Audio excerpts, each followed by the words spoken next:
حضور اکرم صلی اللہ علیہ وآلہ وسلم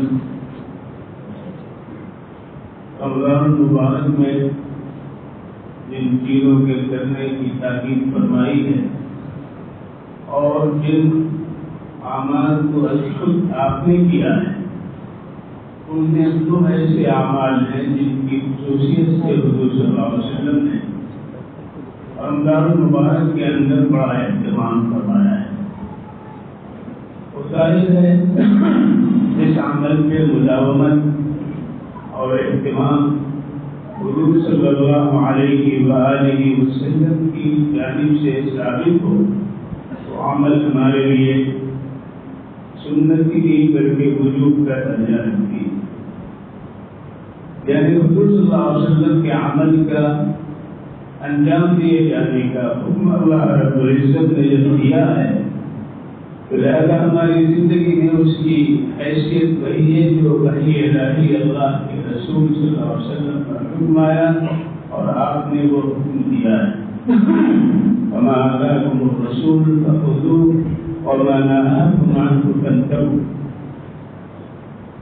حضور اکرم صلی اللہ علیہ وسلم کے دو اعمال کا تذکرہ بخاری شریف کی روایت ہے جو حضرت عبداللہ بن عباس رضی اللہ تعالیٰ عنہما سے ہے کہ آپ کثرت سے تلاوت فرماتے ہیں۔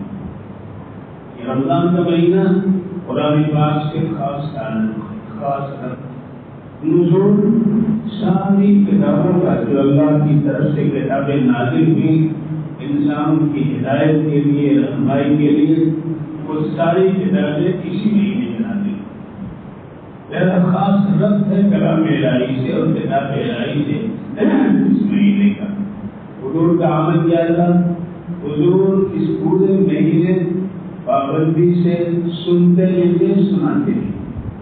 حضرت جبریل امین تشریف لے آتے، کان یدارسہ القرآن، اور حضرت جبریل امین آپ کو قرآن پاک کا مدارسہ کرتے تھے آپ کے ساتھ، یعنی کبھی آپ سناتے تھے کبھی وہ سناتے تھے۔ اسی لیے رمضان مبارک کے اندر سننا اور سنانا اور اس کا آسان طریقہ جناب محمد رسول اللہ صلی اللہ علیہ وسلم نے تراویح کی شکل میں ہمیں عطا فرمایا ہے، جس میں قرآن پاک سنا بھی جاتا ہے اور سنایا بھی جاتا ہے۔ اسی لیے تراویح بھی سنت موقع ہے اور قرآن پاک کا سننا بھی یہ بھی سنت ہے۔ لہذا یہ سمجھ لینا کہ قرآن پاک سن لیا 5 روز کے اندر، 10 روز کے اندر، 15 روز کے اندر اور اس کے بعد آدھا ہو گئے، نہیں، پورے مہینے سننا چاہیے اور پورے مہینے تراویح کا بھی اہتمام ہونا چاہیے۔ یہ سنت الگ ہے، وہ سنت الگ ہے۔ حضور اکرم صلی اللہ علیہ وسلم کی یہ خصوصیت تھی اور دوسری خصوصیت یہ تھی کہ جب رمضان مبارک کا مہینہ آتا تو کان اجود بالخیر من الریح المرسلہ، اللہ کے رسول صلی اللہ علیہ وسلم کی کیفیت ایسی بڑھ جاتی تھی دوسروں سے کام آنے کے تعلق سے کہ بھلائی کرنے، نیکی کرنے، کام آنے، غمخواری کرنے کا ایسا جذبہ آپ کے اندر پیدا ہوتا کہ چلتی ہوئی ہوا سے زیادہ جو ہے آپ کے اندر یہ کیفیت پیدا ہو جاتی۔ لہذا انسانی اوصاف میں بڑا اہم وصف جو ہے وہ ایثار ہے اور مواسات کا ہے۔ ایثار اور مواسات، ایثار کہتے ہیں کسی کو اپنے اوپر ترجیح دینا، دل چاہ رہا ہے کہ یہ چیز ہمیں مل جائے لیکن ہم اس کو دوسرے کے لیے ترجیح دیں، خود نہیں کرتے دوسرے کے لیے کوشش کریں، یہ ایثار ہے۔ یہ بہت اہم مسئلہ ہے، آسان نہیں، نفس پہ جبر کرنا پڑتا ہے، جذبات کو سمیٹنا پڑتا ہے، اپنے آپ کو قابو میں رکھنا پڑتا ہے اور اپنی حفاظت و نافعیت کے ہر پہلو پر غور کر کے اپنی ذات کو سمیٹنا پڑتا ہے، تب ایثار ہوتا ہے۔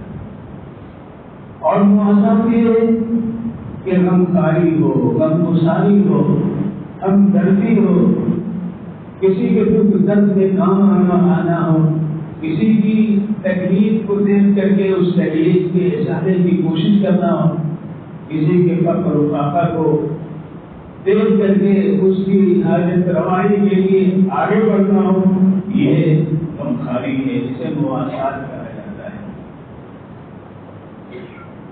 حضرت عبداللہ بن عباس رضی اللہ تعالی عنہ معتکف میں اعتکاف میں ایک شخص تشریف لے آئے، انہیں دیکھ کر کے اندازہ ہوا کہ بہت پریشان تھے، چہرے پہ ایسے آثار طاری ہو رہے تھے۔ تو حضرت عبداللہ بن عباس رضی اللہ تعالیٰ عنہ نے پوچھا کیا بات ہے، تم بہت پریشان نظر آ رہے ہیں، کوئی خاص بات ہے، میں تمہاری مدد کر سکوں، تمہارے کام آ سکوں؟ انہوں نے کہا حضور کے شہزاد بھائی آپ، میں بہت پریشان ہوں، اعتکاف کی حالت میں، رمضان کا مہینہ، میں بہت پریشان ہوں، میرے اوپر طرح کا قرض ہے اور وہ شخص قرض کی ادائیگی پر زور دے رہا ہے، مجھ سے مطالبہ کر رہا ہے اور میرے پاس ہے، حضور میں بہت پریشان ہوں، کہاں سے ادا کروں؟ حضرت عبداللہ بن عباس فوراً کھڑے ہوئے کہے چلو اس کے پاس چلو۔ اس شخص نے کہا حضور آپ اعتکاف میں ہیں، مسجد سے نکل نہیں سکتے اعتکاف کی حالت، اور آپ جانے کے لیے تیار ہو گئے؟ تو انہوں نے کہا کہ دیکھو مجھے یاد بھی ہے اور یہ مسئلہ بھی معلوم ہے، ایسا نہیں کہ میں بھول گیا اور میں اعتکاف میں نہیں، مجھے اعتکاف میں رہنا یاد ہے، لیکن یاد رکھو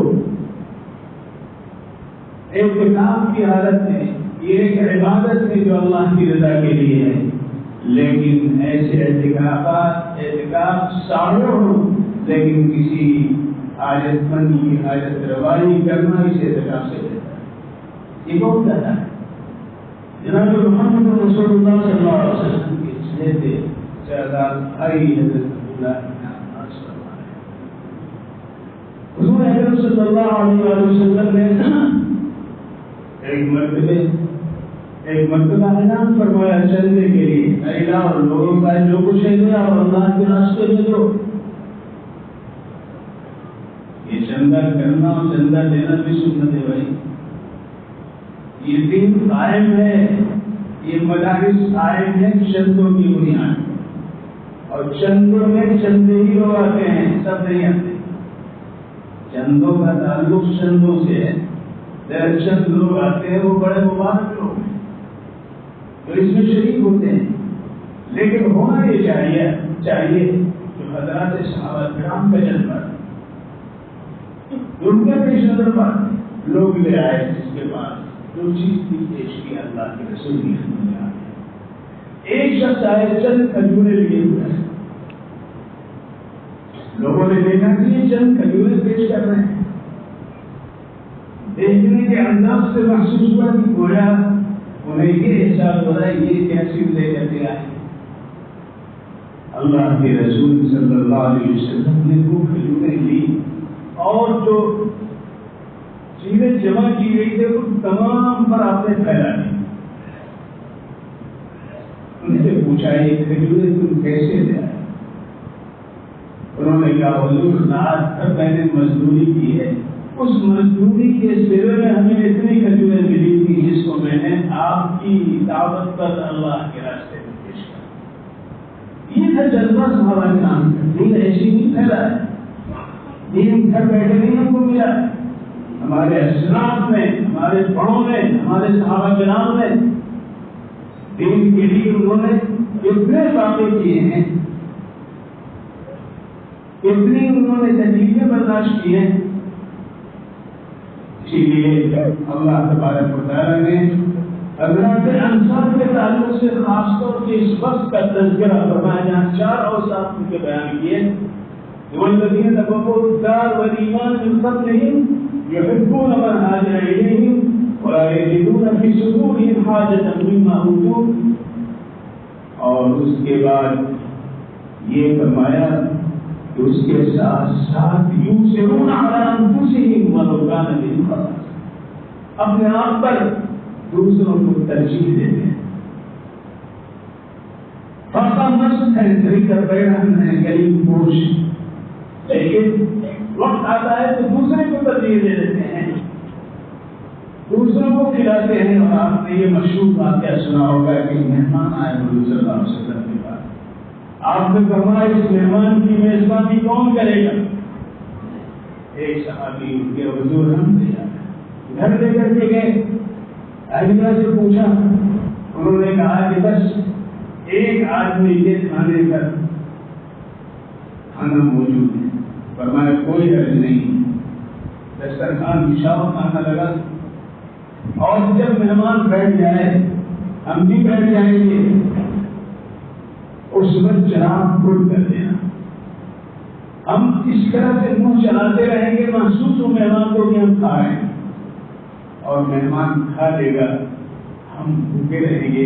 اللہ کا مہمان ہے. اور جناب محمد رسول اللہ صلی اللہ علیہ وسلم نے فرمایا من کان یؤمن باللہ والیوم الآخر فلیکرم ضیفہ، جو اللہ پر اور آخرت کے دن اللہ کی طرف سے جو اسے نوازشات کا سرمایہ ملے گا اس پر یقین رکھتا ہے، تو اسے چاہیے کہ اپنے مہمان کی عزت کرے، اکرام.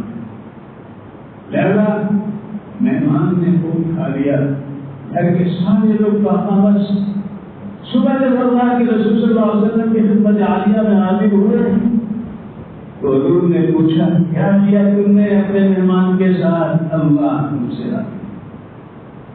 یہ بھی صفت صحابہ کرام رضوان اللہ علیہم ہے. حضرت حذیفہ فرماتے ہیں کہ جنگی روم کے اندر مجھے خیال ہوا کہ اپنے لوگ جہاں بدل ہے ان کے لیے پانی لے کر کے چلوں انہیں پلانے کے لیے اپنے حدیثوں کو خاص طور سے.